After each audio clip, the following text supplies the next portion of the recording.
1990 жылдың 25 қазанында Қазақ КСР-ның жоғарғы кеңесі мемлекеттік егемендік туралы декларацияны қабылдады.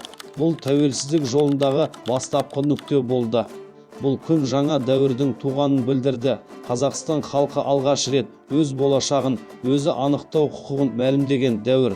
15 жыл бойы Назарбаев университеті білім, ғылым және прогресс үшін флагман болып қызмет етіп келеді.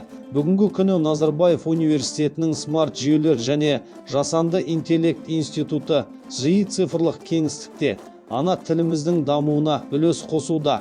6 жыл бойы институт қазақ тілін жасанды интеллект әлемнің бір бөлігіне айналдыратын технологияларды жасауда.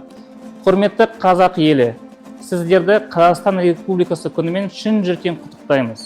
ISSAI үшін бұл маңызды бір күн. Біз Қазақстанның тәуелсіз және қуатты болуына өз үлесімізді қосудамыз.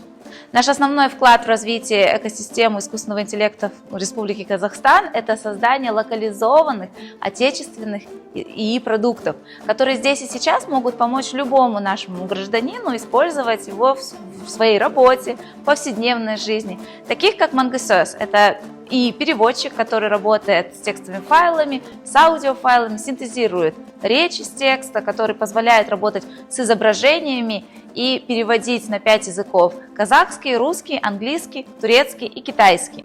Every ISSAI project is a contribution to the advancement of Kazakh technologies and the strengthening of the nation's digital sovereignty.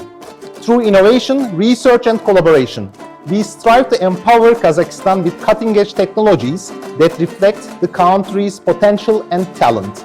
As we look to the future, we wish the Republic of Kazakhstan continued growth, peace, prosperity, and confident steps toward a smarter, more independent, and technologically advanced tomorrow. Happy Republic Day!